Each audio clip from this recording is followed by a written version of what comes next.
आज के लेक्चर में हम आप लोगों को दक्षिण भारत के नदियों का अपवाह तंत्र के बारे में चर्चा करने जा रहे हैं, जिसमें से आप देखेंगे दक्षिण भारत के नदियों के अपवाह तंत्र से बहुत सारे प्रश्न पूछे जाते हैं कि इनका उद्गम कहाँ से है और इन नदियों की कौन कौन सी सहायक नदियां हैं, इनके बारे में भी चर्चा करना है। तो आज हम कुछ दक्षिण भारत की नदियों के बारे में चर्चा करेंगे और कुछ जो है अगले दिन लेक्चर में करेंगे। तो आज हम बताने जा रहे हैं कि दक्षिण भारत के नदियों का अपवाह तंत्र। तो दक्षिण भारत के नदियों के अपवाह तंत्र हम कहाँ शुरू करने जा रहे हैं? नर्मदा और ताप्ती नदी से। नर्मदा और ताप्ती नदियां जो हैं भारत की दो नदियां ऐसी हैं जो एक ही भ्रंश घाटी से होकर के बहती हैं, और इन नर्मदा और ताप्ती दोनों नदियों के बीच में एक सतपुड़ा पर्वत स्थित है। अक्सर प्रश्न पूछा जाता है नर्मदा और ताप्ती नदी के बीच में कौन सा पर्वत स्थित है? सतपुड़ा पर्वत स्थित है। इससे जिसे हम ब्लाक पर्वत के नाम से जानते हैं, जिसे भ्रंशोद पर्वत के नाम से जानते हैं, जिसे होश पर्वत के नाम से भी जानते हैं। तो यह जो है आपको हम दिखा रहे हैं मैप के माध्यम से। तो आप देख लीजिए, यहाँ आपको हम ले चल रहे हैं पहले गुजरात की तरफ।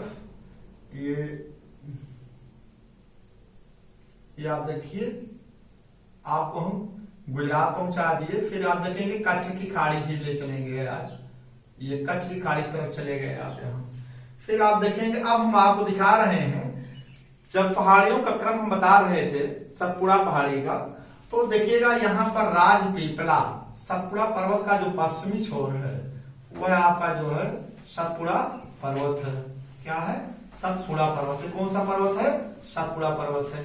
ऐसे इसे आप आगे चले जाएंगे तो यहाँ पर इसका क्रम ऐसे आगे बढ़ता चला जाता है। जैसे राजपीपला पर्वत है, महादेव पर्वत है, मैकाल पर्वत है। फिर इसी तरह से आपका उत्तर पूर्व में राजमहल की पहाड़ियों का क्रम चला जाता है। इसे क्या कहते हैं? सतपुड़ा पर्वत। तो सतपुड़ा पर्वत यहाँ से है राजपीपला। ये आपका क्या है? खंभात की खाड़ी है। ये क्या आपका? खंभात की खाड़ी है। खंभात की खाड़ी है जो अरब सागर में स्थित है। ये आपका अरब सागर है। अरब सागर है। ये आपका कच्छ की खाड़ी है। कच्छ की खाड़ी है। खाड़ी है। अब देखिए, नर्मदा नदी जो है सतपुड़ा पर्वत के उत्तर की तरफ से अमरकंटक की पहाड़ी है। कौन सी पहाड़ी है यहाँ पर? अमरकंटक। ये अमरकंटक की पहाड़ी है। अमरकंटक, अमरकंटक की पहाड़ी है। इसी अमरकंटक की पहाड़ी के पश्चिम की तरफ से जान लीजिएगा, पूछा जाता मध्य प्रदेश के, कहां से निकलती? मध्य प्रदेश के अमरकंटक की पहाड़ी से पश्चिम से नर्मदा नदी निकलती है और यह जा करके खंभात की खाड़ी में गिर जाती है। ये कौन सी नदी है? नर्मदा नदी। नर्मदा नदी। अब फिर देखेंगे आप, मध्य प्रदेश के बैतूल जिले से, मध्य प्रदेश के बैतूल जिले से मुल्ताई नामक पर्वत से निकल करके, ये आपका मुल्ताई नामक पर्वत से निकल करके यह आपकी जो है ताप्ती नदी आकर के खंभात की खाड़ी में गिर जाती है। ताप्ती नदी। कौन सी नदी है? ताप्ती नदी। यहाँ पर आपका मैकाल पर्वत है। नो, हम मैकाल पर्वत में ही मुल्ताई पर्वत समझ लीजिए, मध्य प्रदेश में मुल्ताई, मुल्ताई पर्वत से निकलती है। मुल्ताई पर्वत मध्य प्रदेश। पूछा जाता है कहां से निकलती है? याद रखिएगा, मध्य प्रदेश। अमरकंटक पहाड़ी ये भी कहाँ है? मध्य प्रदेश में। कहाँ है? मध्य प्रदेश में। तो इस तरह देखिए, नर्मदा नदी और ताप्ती नदियां जो है दोनों भ्रंश घाटी से होकर के बहती हैं। और ये दोनों नदियां भ्रंश घाटी, क्या आप समझ लीजिएगा, अब यह सतपुड़ा पर्वत जो है आपका, यहाँ देखिए सतपुड़ा पर्वत है, इसको एरो द्वारा माध्यम से लिख दे रहे हैं, सतपुड़ा पर्वत।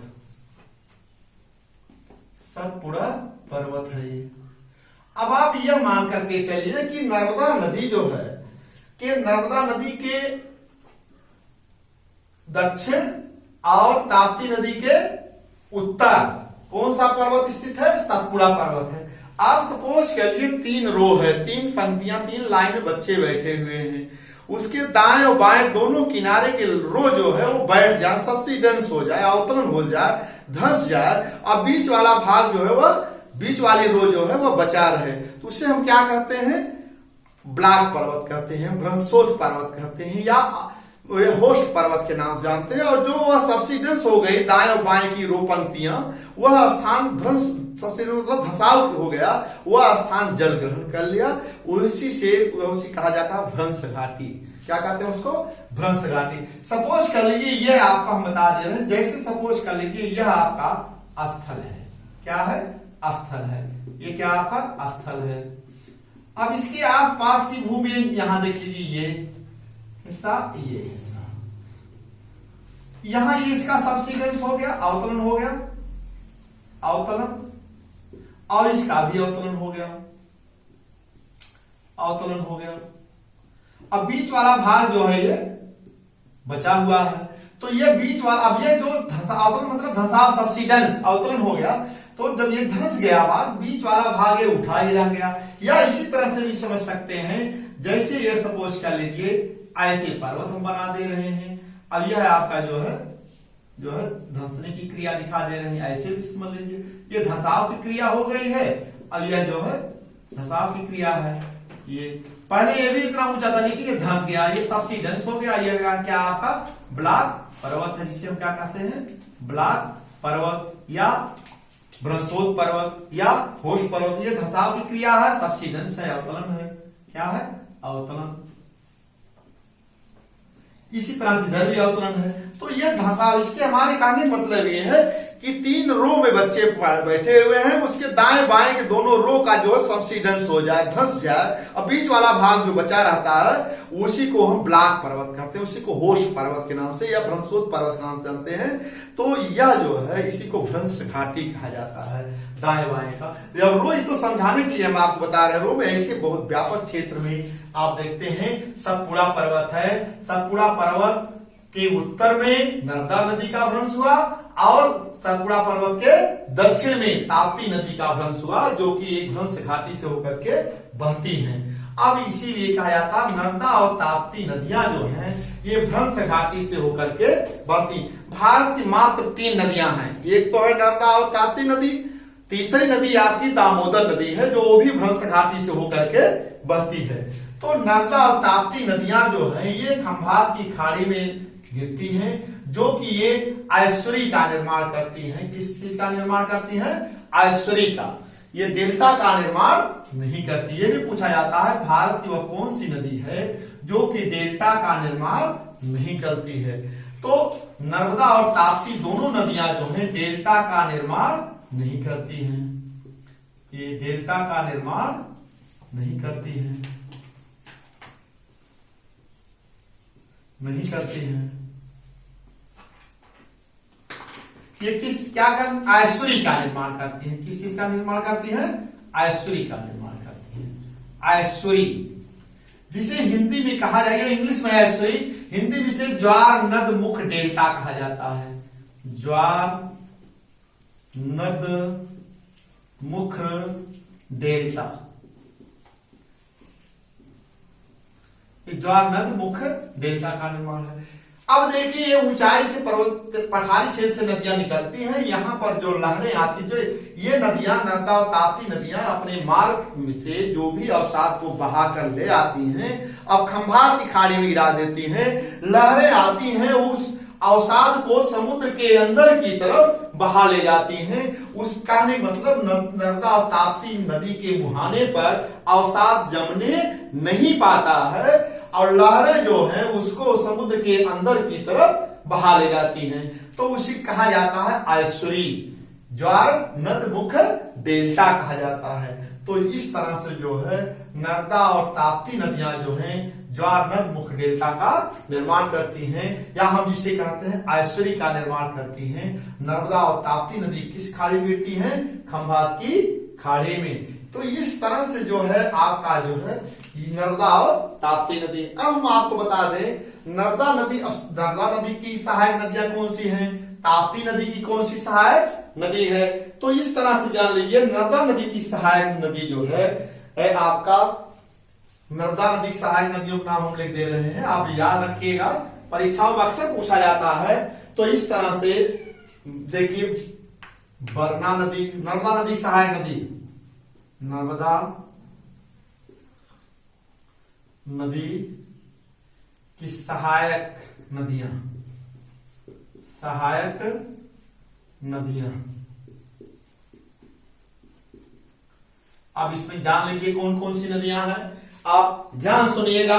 जैसे बरना नदी, बरना नदी, हिरना नदी, हिरना, बरना नदी, हिरना नदी, और आपका है ओरिसन नदी, ओरिसन नदी, शक्कर नदी, शक्कर नदी, साल नदी, साल नदी। इसी तरह से देखेंगे इसमें जो तमाम छोटी छोटी सी नदियां हैं, जो कि ये बरसाती नदियां हैं, सतत वाहिनी नदियां नहीं हैं। बंजर नदी है, बुढ़नेर नदी है, जैसे बंजर नदी, सब बरसाती नदियां हैं। बंजर नदी, बुढ़नेर नदी, बुढ़नेर नदी, ये सब जितनी नदियां हैं सब बरसाती नदियां हैं। फिर दुधी नदी है, तवा नदी है, दुधी नदी, दुधी नदी, तवा नदी, तवा नदी, सब ये सब बरसाती नदियां हैं। जितनी नदियां हम बता रहे हैं, अक्सर नर्मदा नदी की सहायक नदियों से प्रश्न पूछे जाते हैं, नर्मदा नदी की कौन कौन सी सहायक नदियां हैं। इस तरह से आप याद रखेंगे। कोलार नदी है आपका, सब बरसाती नदियां हैं। कोलार नदी, कौन सी नदी है? कोलार नदी। तो इस तरह से जानिए नर्मदा नदी की सहायक नदियां, बरना नदी, हिरना नदी, ओरिसन नदी, शक्कर नदी, साल नदी, बंजर नदी, बुढ़नेर नदी, फिर आपका दुधी नदी है, तवा नदी है और कोलार नदी है। तो इस तरह से जो है यह आपका नर्मदा नदी की सहायक नदियां हो गई। अब आप जानेंगे ताप्ती नदी की सहायक नदियां, हम बता दें आपको। ताप्ती नदी की सहायक नदी फिर जान लीजिए। अब ताप्ती नदी की सहायक नदी, ताप्ती नदी, ताप्ती नदी की सहायक नदियां खूब ध्यान से पूछिएगा। अब तक आप लोग ताप्ती नदियों की सहायक नदियों के बारे में कम चर्चा सुने होंगे या जानते होंगे, तब भी फिर जान लीजिए आप लोग। ताप्ती नदी की सबसे महत्वपूर्ण सहायक नदी कौन सी है? पूर्णा नदी है। कौन सी नदी है? पूर्णा नदी। पूर्णा नदी बहुत महत्वपूर्ण, यही एक ऐसी नदी है जिसमें सतत पूरे वर्ष भर भी इसमें जल बना रहता है। और सब जितनी नदियां हैं सब जो है वह आपका बरसाती नदियां हैं। जैसे पांझर नदी, पांझर नदी, गिर नदी, गिरना नदी, बेघर नदी,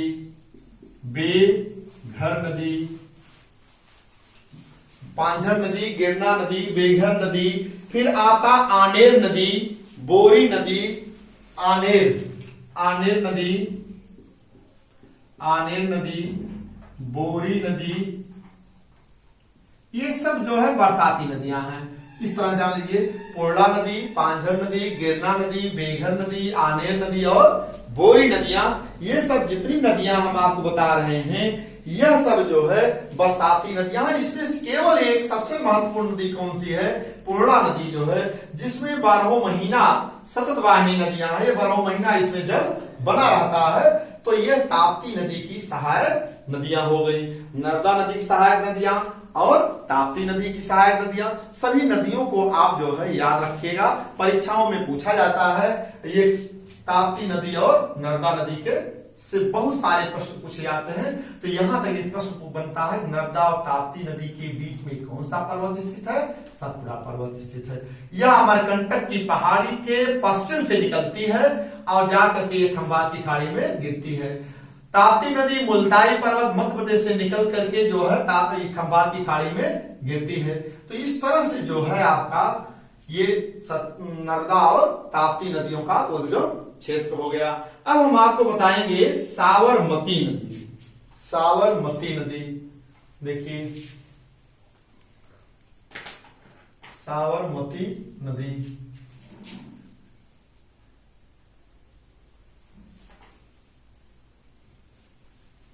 साबरमती नदी जो है आपका, ये राजस्थान के अरावली पर्वत श्रेणी से, राजस्थान के अरावली पर्वत पहाड़ी से निकल करके ये कहां गिरती है? खंभात की खाड़ी। यहां खंभात की खाड़ी है भाई, खंभात की खाड़ी, खंभात की खाड़ी। यहां देखेंगे आप अरावली पर्वत है राजस्थान में, ये अरावली पर्वत है, ये आपका अरावली पर्वत है।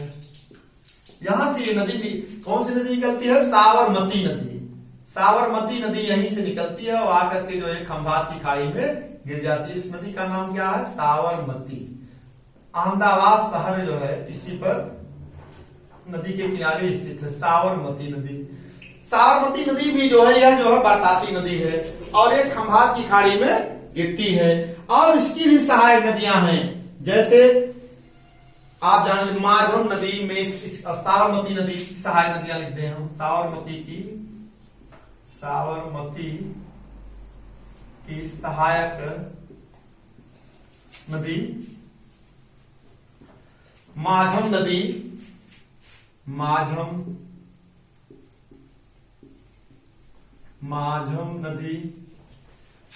माझम नदी है। फिर मेसवा नदी है, बत्राक नदी है,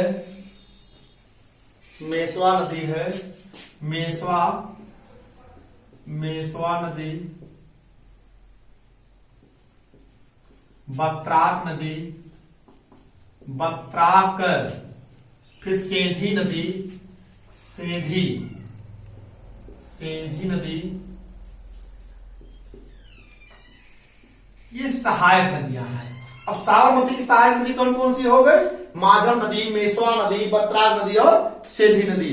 और ये सब प्रश्न आप देखिए, प्रश्न जो है बहुत कहीं से भी बनाए जा सकते हैं। तो साबरमती नदी जो है राजस्थान की अरावली नामक पहाड़ी से निकल करके ये खंभात की खाड़ी में गिरती है। इसकी सहायक नदियां जो है माझम नदी है, मेसवा नदी है और बत्राक नदी है और आपका सेंधी नदी है। इस तरह से अब हम आपको बताएंगे कौन सी नदी?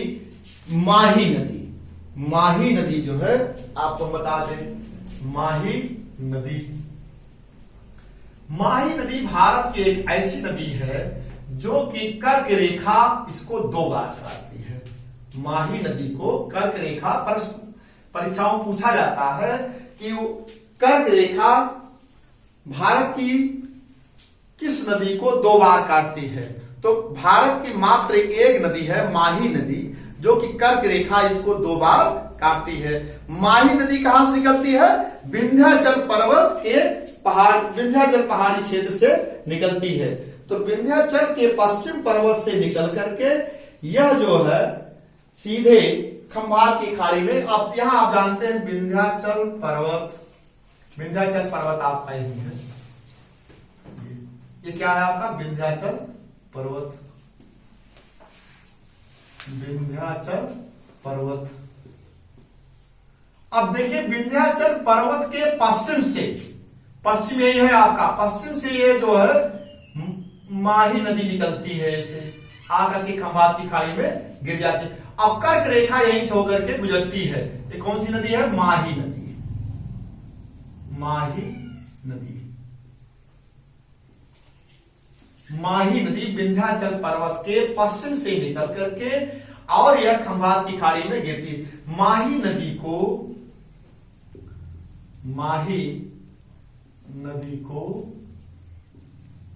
कर्क रेखा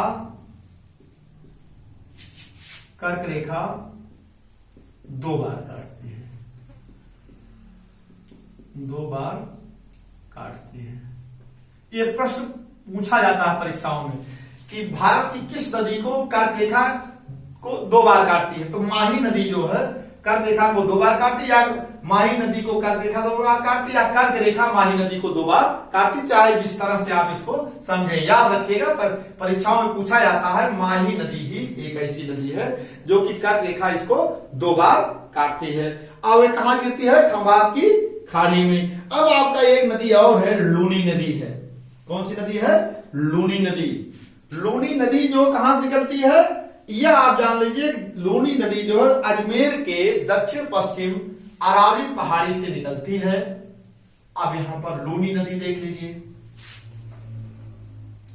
लूनी नदी अजमेर, यहां पर आपकी अरावली पहाड़ी है, अजमेर के दक्षिण पश्चिम अरावली पहाड़ी,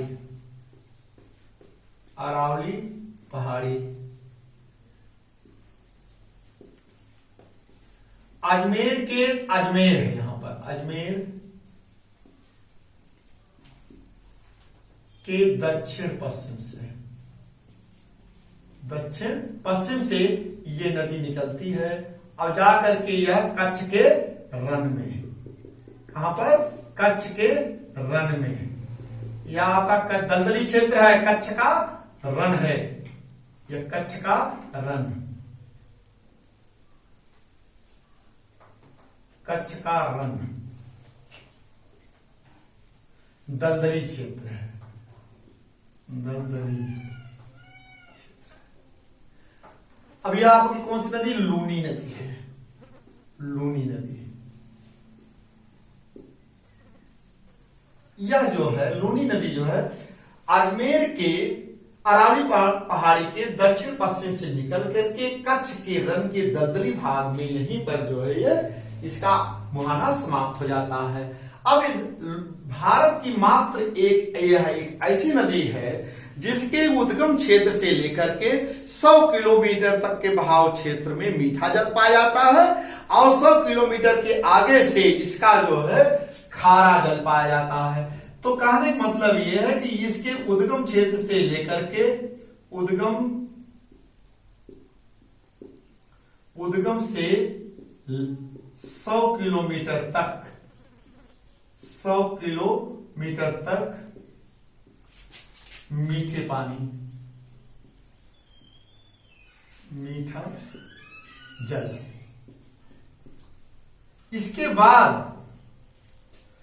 बाद जो मुहाने तक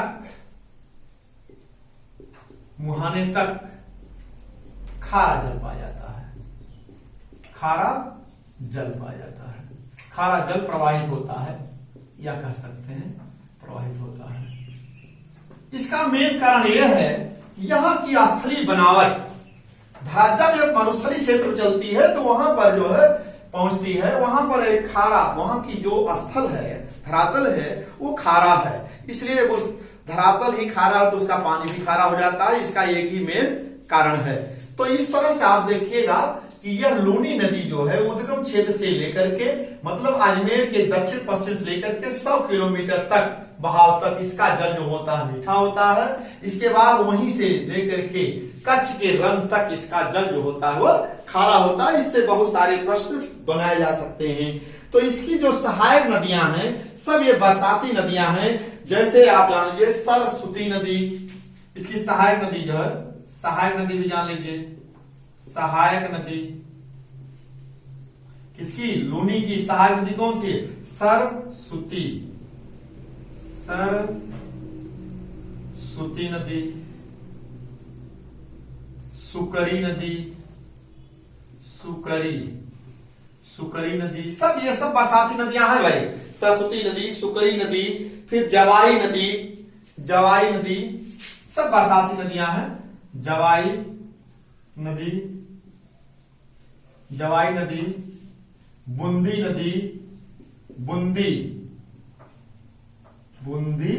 नदी, ये सब इसकी सहायक नदियां हैं। तो आप सपोज कर लीजिए कि यह लूनी की सहायक नदी जो है कौन कौन सी है? सरस्वती है, सुकरी है, जवाई नदी है और बूंदी नदी है। इस तरह से जब आप पढ़ेंगे तो आप मैप के माध्यम से आप पढ़ेंगे, सब कॉन्सेप्ट आपका क्लियर होगा और इससे परीक्षाओं में पूछा जाता है। इस तरह से आप इसको जो है क्रम से देखते रहेंगे। अब जो है आपको हम देखिए लूनी नदी के बारे में बता दिए हैं। दक्षिण भारत के नदियों के अपवाह तंत्र में जो चर्चा आज करना चाह रहे थे, आपको नर्मदा और ताप्ती नदी की चर्चा कर दिए। साबरमती नदी की चर्चा कर दिए, फिर हम आपको माही नदी की चर्चा कर दिए, फिर लूनी नदी की चर्चा कर दिए। अब हम आपको अगले लेक्चर में जो है बताएंगे कि अमरकंटक पहाड़ी से जो अरी अपवाह तंत्र का निर्माण होता है, जैसे उसमें सोन नदी निकलती है दक्षिण से अमरकंटक पहाड़ी से, और अमरकंटक के पहाड़ी से पश्चिम से नर्मदा नदी निकलती है, और अमरकंटक की पहाड़ी से दक्षिण की तरफ से महानदी नदी निकलती है। तो अरी अपवाह तंत्र का जो निर्माण होता है यह हम आपको अगले लेक्चर में कल बताएंगे, क्योंकि यह लेक्चर नहीं बहुत बड़ा हो जाएगा। आप लोग भी इसको पढ़ते समय उब जाएंगे, अरे सर जी ने बहुत लंबा लेक्चर बना दिया है। तो इसलिए अगले लेक्चर में हम आपको नदियों के अपवाह तंत्र का दूसरा लेक्चर कल हम प्रारंभ करेंगे। धन्यवाद।